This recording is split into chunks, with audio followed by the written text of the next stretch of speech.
The new year is bringing a winter storm to much of the Northeast and Midwest.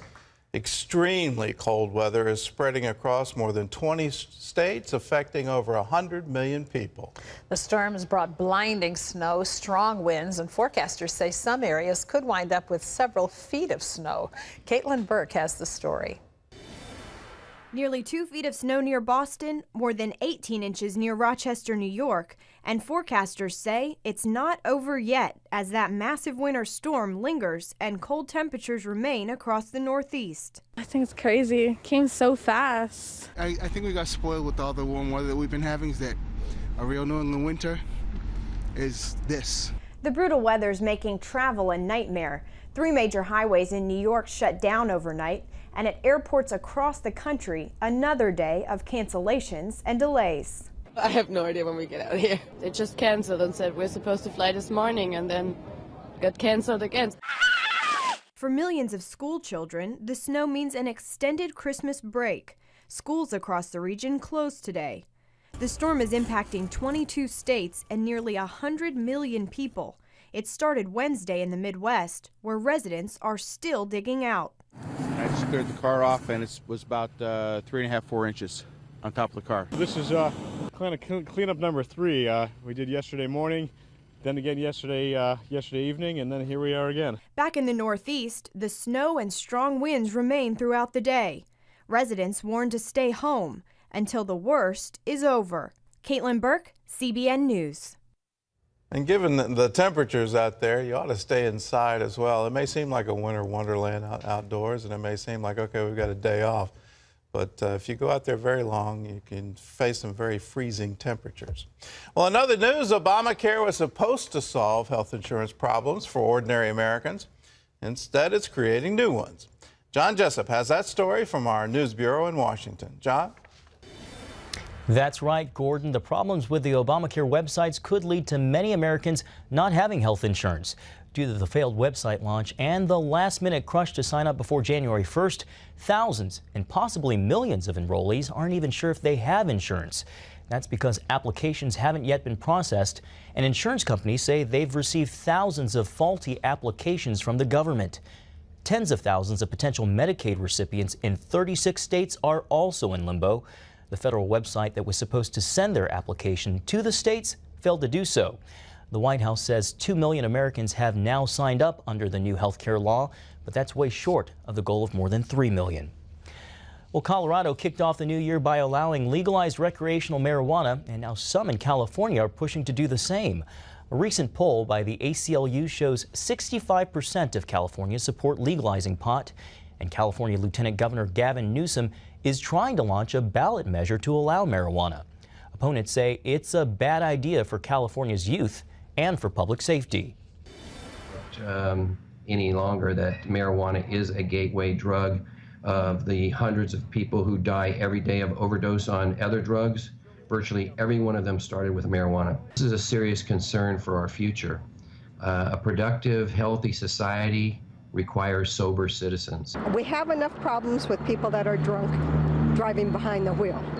And so you're going to have the same amount of people. How they're going to regulate that? But some supporters say legalizing pot could bring in more money for the state government, which could use the cash. Well, plans to prepare women for combat in the U.S. military have hit a snag. More than half of female Marines in boot camp can't meet the new minimum standard of 3 pull-ups. The military has been trying to equalize physical standards for men and women in order to integrate women into combat roles. The Marine Corps is now delaying the 3 pull-up requirement.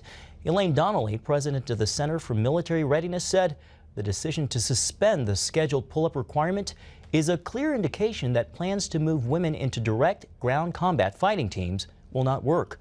All of the service branches are working on standards to open up combat roles for women in 2016.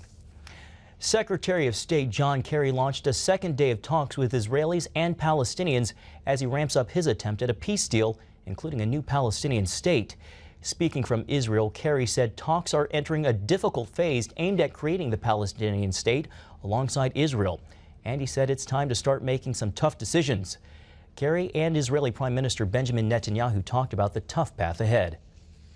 We are now 5 full months into this negotiation. We have always known that achieving peace is a long and complicated process. It's a tough road, but this is not mission impossible. The people of Israel and I are prepared to make such an historic peace. But we must have a Palestinian partner who's equally prepared to make this peace. Peace means ending incitement.